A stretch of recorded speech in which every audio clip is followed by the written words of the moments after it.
الکاذبین. اللہ تبارک و تعالیٰ نے کسی گناہ کے اوپر بھی کیا کہتے ہیں کہ لعنت کا لفظ استعمال نہیں کیا ہے، لیکن اللہ تبارک و تعالیٰ نے جھوٹ بولنے والوں پر لعنت کا لفظ استعمال کیا ہے کہ لعنت اللہ علی الکاذبین، اس پر اللہ تبارک و تعالیٰ کی لعنت.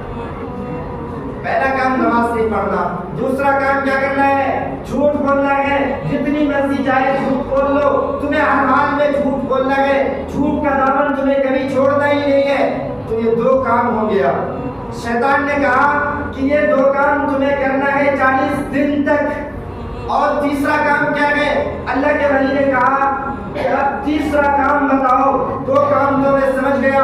پہلا کام مؤذن کی طرح ہی پکارتا رہے، حی علی الصلاۃ حی علی الفلاح، او نماز کی طرف، او کامیابی کی طرف. ہم نماز پڑھنے نہیں جائیں گے. دوسری کام، ہمیں جب بھی موقع ملے اور ہمیں جھوٹ بولنا ہے.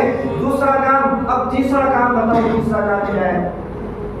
کہا تیسرا کام تمہارا یہ ہے کہ تمہیں غیبت کرنا ہے. صرف تین ہی کام ہے، تمہیں غیبت کرنا ہے. اور جتنی مرضی چاہے دن بھر کے اندر غیبت کر لینا تمہیں، اور ہر حال میں غیبت کرنا ہے. بس تمہیں کرنا کچھ بھی نہیں ہے، بس اس کی بات اس کے پاس کرنا، اس کی بات اس کے پاس کرنا، کچھ باتیں ان کا غلط صرف ان کے پاس بول دینا، اس کی باتیں اس کے پاس کر دینا. بس یہی غیبت ہے. اور جھگڑا کروا دینا، لڑائی کروا دینا، رشتہ داروں میں پھوٹ پیدا کروا دینا. بس یہی کام ہے تمہارا، غیبت کر لینا. یہ تین کام ہے. آپ ذرا کان کھول کر سنیں. میں ابھی قرآن کی آیت پڑھنے لگا ہوں آگے. آپ قرآن کی آیت کو کان کھول کر سنیں. اللہ قرآن کے اندر کیا کہتا ہے؟ ایحب احدکم ان یأکل لحم اخیہ میتا فکرہتموہ.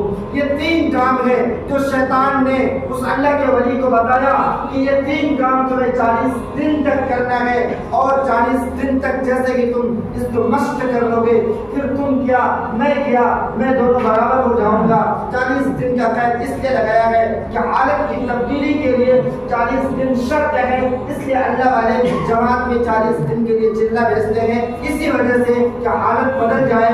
یہ الگ بات ہے کہ وہ حالت بدل جاتے ہیں، لیکن گھر آ کر پھر ویسے ہی حالت کا جاتے ہیں. اللہ نہ کرے ایسا ہو. بہرحال یہ تین کام ہے جس کو شیطان نے اللہ کے ولی سے کہا کہ یہ تین کام تمہیں کرنا، تم میرے طرف سے بن جاؤ گے. اب دیکھیے آگے